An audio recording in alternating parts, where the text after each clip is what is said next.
All right, bittersweet moment. It's the last day. All right, cool. So I will say this is one of the hardest day 25s that I've seen. Um, but I'm glad to say that I've recently learned, like within a year, this algorithm. So basically, what this day is saying is basically they give you like a graph, something like this, and then ignore the numbers. But if I kind of visualize a smaller example graph, they're basically saying there's three edges that if you cut them, then you can fully split this graph in two, and then basically just tell the sizes of that stuff. So first things first, let's go ahead and parse our graph. So I'm going to use a dictionary, and then from collections import default dict, and it's going to be a default dict of another dictionary. Basically the structure this is going to be is I want to be able to say like node 1, node 2, and it should be some value. And I'll explain what this value is in a second, but that's how we're going to denote our edges. So let's go ahead and parse our input first. So what we'll do is for L in input.split lines, and then we'll do left hand side, right hand side is equal to L.split on this colon with the space. And then for R in right hand side, we'll do graph at LHS R is equal to 1, and the same thing for this. So now we basically have our graph built. If I print out our graph, we should see something. And I also did create one smaller test case, this whole mess. But yeah, so you can see we're parsing our input nice. So now let me go ahead and explain kind of how we are going to be solving this question. So there's an algorithm called max flow min cut and max flow min cut. And if I basically show this, it's given a graph, and the reason it's called max flow and min cut is turns out there's a cool theorem where the maximum flow is the exact same as the minimum cut. Like if you solve one, you solve the other pretty easily. But the thing we're interested in is the minimum cut. And so in this, usually it's for like a weighted graph, which is just saying every edge has like a number to it, like how much it costs. But in our case, it's just all ones. But the minimum cut will basically tell us what is the least amount of edges we need to cut to fully separate. There's no path between two nodes we choose, which is a sink and a source. But for us, we just want to split them into any two components.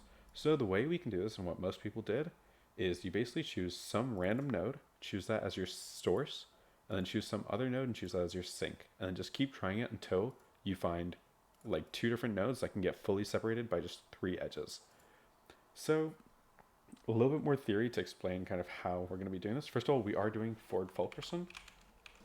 So don't worry too much if this doesn't mean anything to you. I'll try to kind of explain it. But the way it's going to work is we basically have something called a residual graph. So let me see if I can find a nice little example. And there's a lot of nice videos for this. But here. So for example, if I have a graph like this, let me open this image in a new tab. I'll start annotating. So if I have some graph like this, basically, and I pray to God this is already the annotated image. All right, so ignore this part on the right, and basically just imagine that this is like a set of pipes. Where this is saying I have a pipe that can contain 11 units of water per second going from this node to this node. I have pipes going 1 unit of water per second. And this is basically my source where I have as much water as I can provide, and this is my sink, usually called T, and this is just taking as much water as we can. And we're basically saying how much is the most water I can push through this network. And so the way that we solve this is we basically use what's called a residual graph. And the residual graph is basically saying how much water is left in here. So when I just start up with this graph, these are all the capacities, and so everything is the original value. Then let's say I go ahead and I say, oh look, I can push 11 units of water through here. That same 11 water units goes through here and then all the way through here.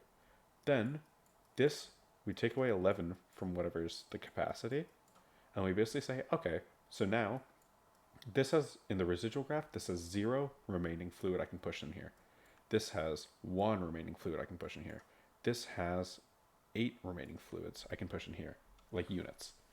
And then we just keep trying this again on the same graph. And there's one other kind of weird complexity to this.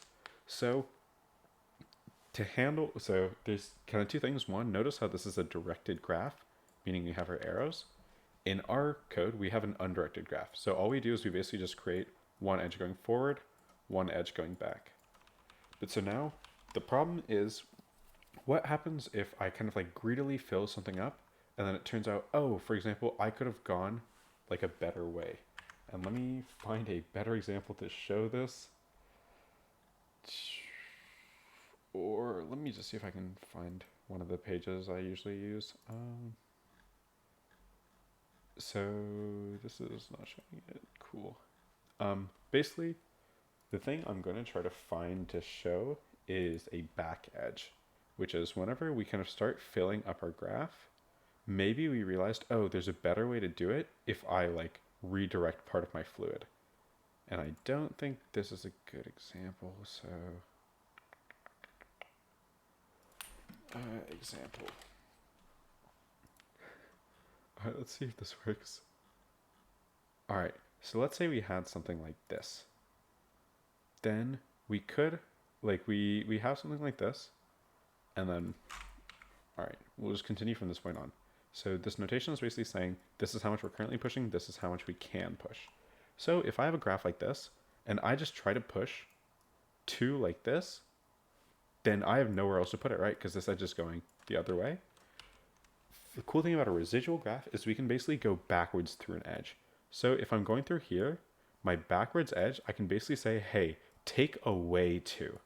If I'm going backwards, I just take away. So here I'll say add 2 to whatever my like current flow is, take away 2 from whatever my current flow is, and then add 2, like I can keep going. So whenever I go along the direction of the node, I add to the current flow. If I go the other direction, I take away. And so what this does is it basically, then if we update it, you can see this is our maximum flow. That's basically saying, hey, when I have my current flow like this, and then I go backwards across the edge, it's basically saying, hey, we made a mistake, retroactively go ahead, and instead of sending that to flow this direction, send it along the rest of the path. And so I'm not going to go too in depth because it is a little bit conceptually tricky, but watch some videos, they'll explain it better than I did. I didn't really prepare for this at all, but more or less, all you need to know now is this is going to be our residual graph, where each edge being 1 is basically saying, hey, there's a capacity of 1 for this edge. So for example, in this graph, let me try to get this right. Nope. Cool, my computer is dying. But yeah, here. So for this graph, for example, these are like the graphs of the residuals. And I did like a little bit of processing. That's why we're only seeing one number and we're seeing arrows, but it should be basically an undirected graph like this. So let's go ahead and keep programming it. So now that we have this, let's create our graph class. Class graph. Def init self, and we'll take in some graph. Self.g is equal to g. Self.p is going to be basically our parent is equal to a dictionary for our parents. So this is used in the next step, which I'll explain in a second. This is used to basically just find the paths to like these residual paths, or yeah, or augmenting flows, I think is what they're called. But basically the paths where we can push more fluid. So the way we'll do that is we'll use BFS, def BFS self st, so sync and or source and sync. So this is usually denoted source, this is usually denoted sync. So we'll go ahead and basically reinitialize our parent in our BFS. Just to reset it, we'll say our S node's parent is equal to itself, just to give it a value that's not none. And then we'll have our Q. And then while we have values in our Q, n is equal to q.pop0, and popping it from the left makes it BFS. And then for E, C, and so edges and capacity in self.g and .items. So we're basically looking over every edge and seeing the capacity left on it. And then if C is greater than 0, meaning there is some capacity we could take from it, and self.parent of E is none, we haven't already visited it. And the reason why I'm checking this capacity is the only nodes that we can look at and care about are the ones that have remaining capacity. Like for example, if I have this graph, when I'm looking at my residual, this graph is basically, it'll be, this is 2. This will be, the forward edge will be 2, and the backward edge will be 3, meaning I could take 3 away from it. And then here will be nothing, here will be 2. So I want to only look at the nodes and the directions that have a positive thingy. All right, so now the c is greater than or equal to 0, cool. And then the parent is none. And then if this is the case, we're just doing BFS on the residual graph. We'll do parent is equal we'll define the parent as whatever the current node is, and then q.append e. So this isn't like the best graph or anything, but it's basically saying, hey, if I look at, like, for example, A, my parent would be S if I was able to visit A from S. All right, so now after all of this, finally we want to return true if self.parent t is not none. So if the self.parent t, that means t had some parent, or like destination node had some parent, and if I just keep going backwards and looking at the parents, I can find a path. So now let's go ahead and create our def min cut function. So taking some sink and some source. And first of all, let's go ahead and reset our graph because we'll be calling this multiple times. And self.g.items. And then for k and e, we'll just do self.gvk is equal to 1. So we're just resetting all of our edges. And then we'll do max flow is equal to 0, while self.bfs source t. So basically call this BFS, find all of our neighbors, all that, those parents, and then if it returns true, meaning there is some path, we'll keep going. Flow is equal to float inf, and we're going to basically find the smallest, like the limiting flow, which will be n is equal to t, while n is not equal to s. Well, our current node is not equal to the source. We'll keep going, and flow is equal to min flow, and min flow, and then self.g. This is a little bit of a doozy of a line. Self.parent n, and let me explain what this is doing. Basically, looking at the node of the current. So if I'm at node n, look at the parent node, and then look at the edge from that parent node to our current node, and then that's our flow that we're looking at. And then this will basically give us the smallest flow. So for example, if I find a path in this graph like this, there's 3 flow I could take away from this edge. There's 2 flow I could add here, 2 flow I could add here. So the limiting thing is 2. So that's how much I can do on everything. So now, while n is equal to this, and then we'll also have to move it back. So we'll keep iterating to finally kind of go through everything, and then finally, whatever this flow is, we can add to our graph, our max flow variable. And then now, we'll go ahead and update our residual graph by doing this. U is equal to self.parent v, and then v is equal to u. And now we'll go ahead and update our thing. So self.g uv minus equals flow. And then we'll also need to do the opposite direction. And so basically this is saying if I, like for example, when I move to flow this way, then I have to basically add 2 flow this way, because I'm saying, hey, like if my capacity is 2 here and I add 2 more flow, this capacity basically effectively goes down to 0, but the backwards capacity increases by 2 because there's 2 more flow I could take away from this edge. But so now we have all of this, and we'll go ahead and return our max flow. And then finally, we're gonna let me go ahead and write this now. So for our nodes in our graph, we'll do for s and then every other node. So s and then other is equal to graph.g, and then we define graph here. Graph is equal to graph given our g. So now we're basically, and let me just test this so it's not erroring. Cool. So s is going to be just the first node we see, and then every other node is going to be put in this list. So for t and other, if graph.mincut st is equal to 3, so if the minimum cut or the maximum flow is 3, then that means there's exactly 3 edges that we could cut out of the graph to split it up. Then we'll just go ahead and break. And then we can print out, like, for example, st like this. And here, this is saying jqt xhk. This is saying basically, JQT and X and XHK. That's not good. So this is essentially saying that there's a flow of 3 between these two, but these should be on other groups. So let's go ahead and start kind of debugging a little bit to see what went wrong. When I have this, we want to make sure it's 3. And then in our min cut, we're going through each of our nodes, resetting the graph. Max flow is this, BFS. This is infinity, while this flow G parent. Yeah. Move this back, flow plus V not equal to yeah. So if parent UV. Huh, strange. I think it should be, let's see. Print st graph dot min cut st. Let's make sure we're not getting any weird things like this.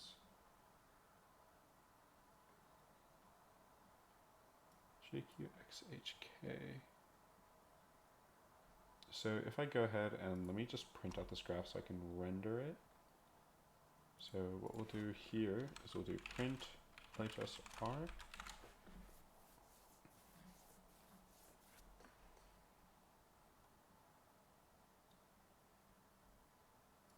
Oh, maybe I need to split this up. Alright, there. That was a big mistake. Alright, but now you can see JQT, NVD. So NVD is in this group, JQT is in this group. So it's basically saying in this graph, and I'll go ahead and render it. So here, if I take this and throw it into this website, this graph editor, you can see kind of when I toss things around and I split things up. So JQT is one code, or one node we had, and the other one was NVD. Where's NVD? NVD. So basically, what this is saying is it was able to find a max flow of 3, meaning there is only 3 kind of full paths that could go from this one to that one. And that checks out because if I look at this, and if I kind of spread this apart a little bit more, you can see there's these 3 lines that intersect, and if I cut these off, and I guarantee you, if you look at this input, it'll be those 3 edges that they tell us. So now, the only question is we need to separate the groups and say how big they are. So the way we're going to do that is we'll create our solve function, so def solve, and then all we need to do is if I print out my parent graph, you'll notice something kind of cool. So let me get rid of these other prints also. Print graph.parent. So notice how, so if I look at kind of my smaller example, which was basically just two 5 strongly connected graphs or whatever, you can see basically all of this in group 1 is defined, and all of the ones in the other one are not defined, meaning they weren't able to be reached. And if I look here too, it's kind of the same way. But basically, if I now go ahead and I'll print out nodes for n parent, and this if parent in parent here. So if I do this, and I look at what my error is, parent.items. Now, we can see, basically, this should be one of the groups from our test case. So if I look here, BVB, NQ2, or NTQ, RHN, XHK, HFX. So this is basically the group that we want. And so now from this, what we can do is, you will copy this, put it into here, and then we'll do group 1, and this will be equal to the length of this. And then we'll just return length of self.g minus g1. So this is the length of the other group, and this is also self.parent here. So this is the length of the other group times the length of our current group. Now if I go ahead and return our graph.solve, we should see, nope, and sorry, my test suite needs this. Now you'll see we're getting 54. And if I go ahead and submit my code, you'll see I get the right answer. So yeah, hopefully these videos were at least somewhat helpful for someone. But yeah, I'm more than happy. I'll still keep like looking at my comments. If anyone needs help, just leave a comment on like the video and I'll try to get to it the second I do. So yeah, happy solving.